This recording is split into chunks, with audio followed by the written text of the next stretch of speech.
Hello friends, young ബ്ലോഗറുടെ വീഡിയോയിലേക്ക് സ്വാഗതം. ഇന്ന് നമ്മളൊരു ബർത്ത്ഡേ സെലിബ്രേഷൻ പോകാൻ കേട്ടോ. ബർത്ത്ഡേ സെലിബ്രേഷൻ എന്ന് പറഞ്ഞു കഴിഞ്ഞാൽ നമ്മുടെ സ്വന്തം ചേട്ടൻ്റെ ബർത്ത്ഡേ സെലിബ്രേഷൻ കേട്ടോ. അപ്പോൾ ഞങ്ങൾ വൈകിട്ടൊക്കെ ആയപ്പോഴത്തേനും ഞങ്ങളൊന്ന് നേരത്തെ ഇറങ്ങിയെന്ന് വിചാരിച്ച് പോയതാണ്. പക്ഷേ 8 മണിയൊക്കെ ആയപ്പോഴായിരുന്നു ഫംഗ്ഷൻ.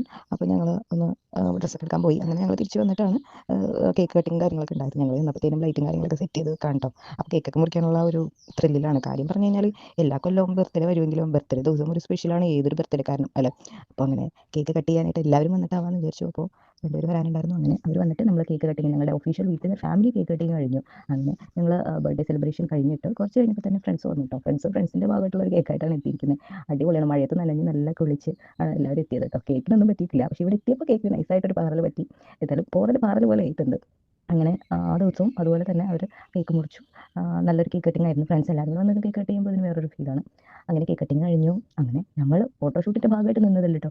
ഞങ്ങൾ വിചാരിച്ചു എന്തായാലും ഞങ്ങളുടെ ആനിവേഴ്സറി ഞങ്ങൾക്ക് ആഘോഷിക്കാൻ പറ്റിയിട്ടില്ല. അപ്പോൾ ഞങ്ങൾ രണ്ടുപേരും കേക്ക് കട്ട് ചെയ്ത് അങ്ങോട്ടും അങ്ങോട്ട് കൊടുത്തു കഴിഞ്ഞപ്പോൾ ഞങ്ങൾക്ക് കുറച്ച് സമാധാനം കിട്ടി. കണ്ടു നിന്നവർക്ക് എല്ലാവർക്കും ഒരു സമാധാനം കിട്ടി. അങ്ങനെ ഞങ്ങൾ ഫുഡൊക്കെ കഴിച്ചു. ഫുഡ് നമ്മൾ ഓർഡർ ചെയ്തതായിരുന്നു.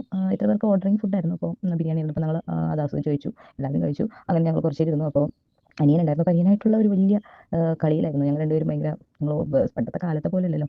ഇപ്പോൾ ഫുൾ ടൈം പിള്ളേർ ടെക്നോളജിക്കലി ഇമ്പ്രൂവ്ഡ് ആണ്. അങ്ങനെ ഞാനും അവരുടെ കൂടെ കളിച്ച് കുറച്ചിരുന്നു. അങ്ങനെ ഞങ്ങൾ ഒരു 11 മണിയൊക്കെ ആയപ്പോഴത്തേനും അവിടെ മൂവ് ചെയ്തു. നല്ല ഇടിവെട്ട് മഴ ഉണ്ട് കേട്ടോ. എങ്ങനെ വീടെത്തും എന്നുള്ളൊരു കൺഫ്യൂഷനിലായിരുന്നു. ഇവിടെ തൊട്ടടുത്തായതാണ്, വലിയ ഇഷ്യൂസ് ഇല്ല. അങ്ങനെ ഞങ്ങൾ വീടെത്തി. അപ്പോൾ ഇന്നത്തെ വ്ളോഗ് ഇഷ്ടമാണെങ്കിൽ മറക്കരുത് സബ്സ്ക്രൈബ് ചെയ്യാൻ.